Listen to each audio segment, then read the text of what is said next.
Hello everyone, good morning सभी को। बहुत बहुत स्वागत है आप सभी का आज के हमारे इस नए सेशन में।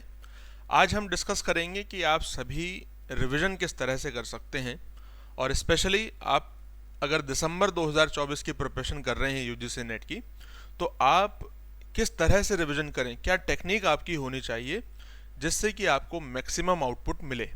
ठीक है, रिवीजन की बहुत सारी टेक्निक्स हो सकती हैं, लेकिन मेरी नज़र में जो सबसे बेहतर टेक्निक है, जो सभी के लिए साबित होगी ही, वो क्या है। ठीक है, इस पर हम आज डिस्कशन करने वाले हैं। देखिए, आपने सुना होगा कि पूरा सिलेबस आप 2 बार रिवीजन कर लीजिए, 3 बार रिवीजन कर लीजिए, बस इनफ होगा। लेकिन जब आप एक्चुअल में उसको करते हैं तो आपको मालूम पड़ता है कि बहुत सारी चीज़ें हैं जो एग्ज़ाम हॉल में याद नहीं आ रही हैं, या फिर आप अगर प्रैक्टिस कर रहे हैं तो आपको 4 ऑप्शन में से 2 में डाउट है, 3 में डाउट है, तो फिर ये रिवीजन का आउटपुट नहीं है। सबसे पहली बात देखिए, रिवीजन अगर आप कर रहे हैं तो उसके लिए कुछ प्री रिक्विजिट चीज़ें होती हैं, उसकी कुछ रिक्वायरमेंट होती हैं। रिवीजन आपके करने के लिए सबसे पहली बात आपके खुद के बनाए हुए, किसी से लिए हुए नहीं बल्कि खुद के बनाए हुए शॉर्ट नोट्स आपके पास होने चाहिए। ठीक है, ये बात आप बहुत अच्छे से ध्यान रख लीजिए। अगर आपके खुद के बनाए हुए शॉर्ट नोट्स आपके पास नहीं होंगे तो आप किसी दूसरे व्यक्ति के नोट्स से या फिर आप किताबों से रिवीजन कभी भी नहीं कर पाएंगे। ठीक है, तो ये इसके लिए सबसे ज़रूरी चीज़ है। और जब आप शॉर्ट नोट्स बना रहे होंगे, क्योंकि जिस चीज़ में देखिए हमारी ज़्यादा से ज़्यादा सेंसेस काम करती हैं, हमारी ज़्यादा से ज़्यादा इंद्रियां काम करती हैं, वो चीज़ हमें ज़्यादा समझ में आती है। नोट्स बनाते हुए भी आपको बहुत सारी चीज़ें याद हो जाएंगी। मान लीजिए कि 100% चीज़ें हैं, 100% सिलेबस है जो कि है, उसमें से 20-30% तो आपको शॉर्ट नोट्स बनाते हुए ही याद हो जाएगा। 20-30%। ठीक है, मान के चलिए कि 70 से 80% बचा। अब उसे कैसे रिवाइज करना है, तो रिवीजन का एक तरीका जो मैं हमेशा से फॉलो किया करता था अपने प्रिपरेशन के टाइम पे, और आज भी हमेशा ही सभी को बताता हूँ, सभी स्टूडेंट्स को, जिससे बहुत सारे स्टूडेंट्स को बेनिफिट हुआ है, फ़ायदा हुआ है। ठीक है, जैसे मान लीजिए कि आपका कोई भी सब्जेक्ट है, कोई भी सब्जेक्ट है, आपका तरीका सब में सेम होता है। आप कोई एक टॉपिक पढ़ रहे हैं यूनिट 1 का, मान लीजिए कि आप यूनिट 1 में पढ़ रहे हैं टॉपिक 1। ठीक है, टॉपिक 1, फिर इस तरह से टॉपिक 2 आएगा, फिर टॉपिक 3 आएगा, फिर टॉपिक 4 आएगा, फिर उसके बाद 5 आएगा, इस तरह से। ठीक है, तो जनरली सभी क्या करते हैं, 1 2 3 4 5 आगे पढ़ते चले जाते हैं, साथ साथ में नोट्स भी बना रहे हैं। सोचते हैं कि जब ये यूनिट पूरी हो जाएगी, मान लीजिए कि इसमें 15 टॉपिक हैं, 20 टॉपिक हैं, जितने भी टॉपिक हैं, सपोज इसमें 20 टॉपिक हैं। ठीक है, टॉपिक 20 तक है, 20 टॉपिक हैं। सोच रहे हैं कि जब पूरी यूनिट कवर हो जाएगी उसके बाद जाके हम इसको 2-3 बार रिवीजन कर लेंगे, बस इनफ होगा। लेकिन ऐसा होता नहीं है। ये सुनने में अच्छा लगता है लेकिन ऐसा होता नहीं है।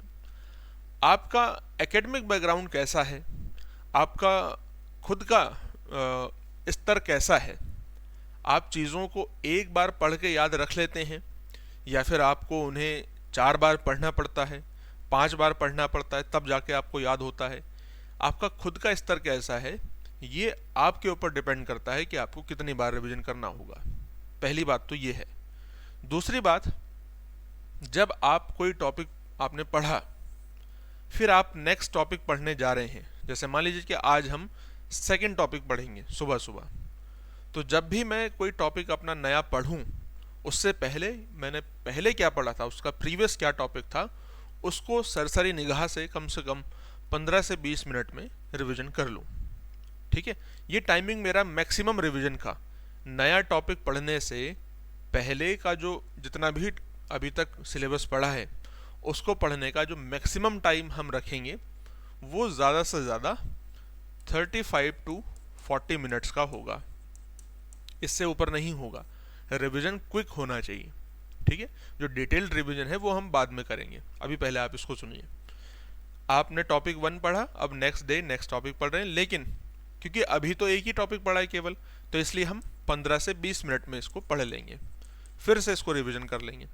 फिर हम थर्ड डे थर्ड टॉपिक पढ़ेंगे, तो फिर भी हम 15-20 मिनट में जो प्रीवियस 2 टॉपिक हैं उनको कवर कर लेंगे। फिर हम फोर्थ टॉपिक पढ़ने आए हैं, तो प्रीवियस 3 टॉपिक जितने भी हैं उनको हम 20 से 25 मिनट में रिवीजन कर लेंगे। लेकिन ये जो रिवीजन करने का काम है मैक्सिमम भी 40 मिनट तक ही होना चाहिए। चाहे आपने 1 यूनिट कवर कर दी है ऐसे करते करते, 2 यूनिट, 3 यूनिट, 4 यूनिट, 5 यूनिट आपका, लेकिन ये टाइम मैक्सिमम 35 to 40 मिनट्स रहेगा। ठीक है। अब आप सोचेंगे कि आगे चलते चलते तो फिर हमारे पास 2 यूनिट होंगी, 3 यूनिट। मान लीजिए कि आप यूनिट 9 पढ़ रहे हैं, तो यूनिट 9 पढ़ते पढ़ते आपके पास तो प्रीवियस 7 यूनिट है, 7 यूनिट्स। तो फिर कैसे करके ये 35 मिनट्स में हो पाएगा, 40 मिनट्स में हो पाएगा?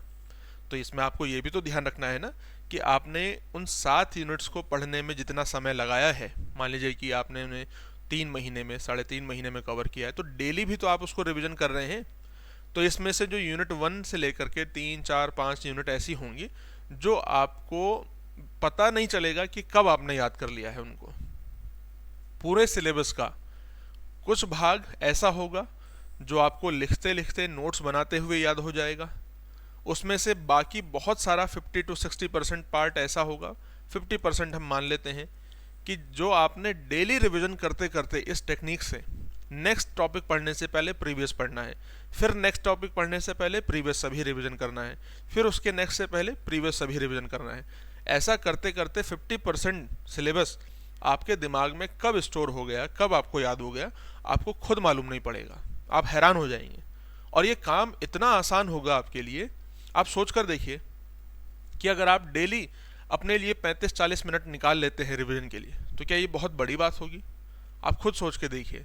अगर आप यही काम लास्ट के 1 महीने में करें, जब आपको पूरा पढ़ा हुआ सिलेबस भी, खुद के बनाए हुए नोट्स भी ऐसा लगेंगे कि मैंने क्या लिखा है, खुद समझ में नहीं आएगा, क्योंकि शॉर्ट नोट शॉर्ट में बनाया है और उसको 2-3 महीने पहले पढ़ा था और आज रिवीजन कर रहे हैं, तो खुद भूल चुके हैं कि ये मैंने क्या लिखा था। तो वो ज़्यादा आसान होगा। जब हम हमारे सामने चीज़ें ताज़ा हैं, अभी अभी लिखा है, सब याद रहेगा, और याद रहते रहते उसको अपने दिमाग में सेव कर लेंगे, परमानेंटली सेव कर लेंगे, तो बहुत आसान हो जाएगा। तो ये रिवीजन का बहुत बढ़िया तरीका है। इसके अलावा आप इसमें एक काम और कीजिए। जिस दिन आपकी छुट्टी होती है, संडे को मान लीजिए, संडे के दिन आप डिटेल्ड रिवीजन करेंगे। उस दिन केवल 35-40 मिनट नहीं, क्योंकि संडे के दिन हम ऐसा अज्यूम करके चल रहे हैं कि संडे के दिन आप कोई नया टॉपिक नहीं पढ़ रहे हैं। दिमाग को भी रिलैक्स की ज़रूरत है। ऐसा नहीं कि 7 के 7 दिन आप पढ़ने में लगे हुए हैं, उस ऐसे एग्जॉस्ट हो जाता है दिमाग। संडे का दिन तो एक कम से कम आपके पास होना चाहिए। उस दिन आप कुछ मत कीजिए, आपने जितना पढ़ा है उसको थोड़ा सा रिवीजन कर लीजिए। और दिन आप 5-6-7 घंटे पढ़ते हैं, तो उस दिन आप केवल 1-2 घंटे पढ़िए, और 2 घंटे में बस रिवीजन कर लीजिए और 15-20 सवालों को सॉल्व कर लीजिए। तो इससे थोड़ा सा आपकी प्रिपरेशन में कुछ चेंजेस होंगे। हर दिन एक तरीके का काम करने से, एक ही तरह का पैटर्न फॉलो करने से थोड़ा मोनोटोनस सी स्थिति हो जाती है, कुछ समझ में नहीं आता है, बोरिंग स्थिति हो जाती है। कभी चेंजेस होता रहता है तो अच्छा लगता है। उस दिन थोड़ा सा आप आराम भी कीजिए। ऐसा नहीं कि बिल्कुल आपको आराम नहीं करना है। संडे का दिन है, थोड़ा रिवीजन करा, प्रैक्टिस करी, उसके बाद अपने आप को रिलैक्स भी करा। क्योंकि आप अगर चाहते हैं पूरी एनर्जी के साथ काम करना, पूरी एनर्जी के साथ हर एक टॉपिक को पढ़ना, रिवीजन करना, नोट्स बनाना, तो उसके लिए अपने आप को रिलैक्स करना, अपने आप को रिफ्रेश करना भी बहुत ज़रूरी है। बहुत सारे एस्पिरेंट्स को ऐसा लगता है कि हम एक भी दिन छुट्टी नहीं लेंगे, 24 घंटे में से 20 घंटे पढ़ाई करेंगे, तो ऐसा आप 1 हफ्ता कर पाएंगे, 10 दिन कर पाएंगे, 20 दिन कर पाएंगे। लेकिन जब ये लंबी जर्नी होगी तो इसके लिए आपको सही तरीके से काम करना होगा। ठीक है। हाँ, ये ज़रूर है देखिए कि आपका माइंड हमेशा आपकी प्रिपरेशन में होना चाहिए, डाइवर्जन नहीं होना चाहिए। अगर आप थोड़ा सा रिलैक्स करने निकले और निकल ही गए, फिर लौट रहे हैं 5 दिन बाद, तो ये गलत है। ठीक है। प्रिपरेशन करते हुए ये चीज़ गलत है। दूसरी बात, प्रिपरेशन के करते टाइम परेशानियां भी होती हैं, मैं ये भी बात आपकी समझता हूँ। बहुत अच्छी स्थिति नहीं होगी, परेशानी हो सकती है, लेकिन वो सब जायज़ होगी जब आप इसको करके अपने टारगेट तक पहुँच जाएंगे, JRF तक पहुँच जाएंगे। उसमें फिर आपको सब लगेगा ये सब वर्थ इट है। तो इन सब बातों का आप ध्यान रखिए। जैसे जैसे आगे बढ़ते हैं, रिवीजन का तरीका अपना इस तरह से करते चलिए।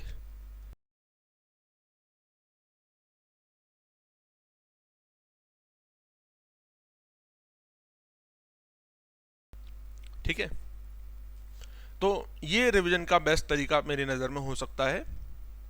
अपने आप को रिलैक्स भी करना है बीच बीच में, साथ ही साथ नेक्स्ट कुछ टॉपिक पढ़ने से पहले उसको रिवीजन कर लेना है, प्रीवियस को जो भी पढ़ा है अभी तक। ठीक है, इसके अलावा आप सभी के लिए एक बहुत बढ़िया, बहुत खास ऑफर हम सभी लेकर के आ रहे हैं। दिवाली का उत्कर्ष दिवाली ट्रिपल धमाका ऑफर है, जो कि 24 अक्टूबर से लेकर 3 नवंबर के बीच में चलने वाला है।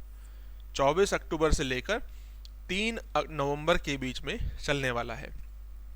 बहुत ही इम्पॉर्टेंट, और इस तरह का जो ऑफर है ये बार बार नहीं आते हैं। मैं आपको ये भी बात बता दूं, ध्यान से सुनिएगा, ये बार बार इस तरह के ऑफर नहीं आते हैं। ट्रिपल धमाका ऑफर, 90% तक discount, up to 90% discount, extra validity है 3 महीने की, पेपर 1 का रिकॉर्डेड कोर्स मिलेगा फ्री में। इससे ज़्यादा और क्या चाहिए? प्रिपरेशन के लिए जो भी चीज़ें चाहिए वो सभी उत्कर्ष पर अवेलेबल हैं। अगर आप, यकीन मानिए, उत्कर्ष के साथ जुड़ करके प्रिपरेशन नहीं कर पाए तो शायद ही कहीं पर कर पाएंगे। इससे बेहतर ऑफर आपको दोबारा नहीं मिलेगा, लिमिटेड टाइम के लिए है, इसलिए जितना जल्दी हो सकता है कोर्स के बारे में जानकारी लीजिए और कोर्स में ज्वाइन करके अपनी प्रिपरेशन स्टार्ट कीजिए। मिलेंगे आप सभी को कोर्स में नेक्स्ट क्लास में। थैंक यू सो मच सभी को, बाय बाय, टेक केयर, धन्यवाद।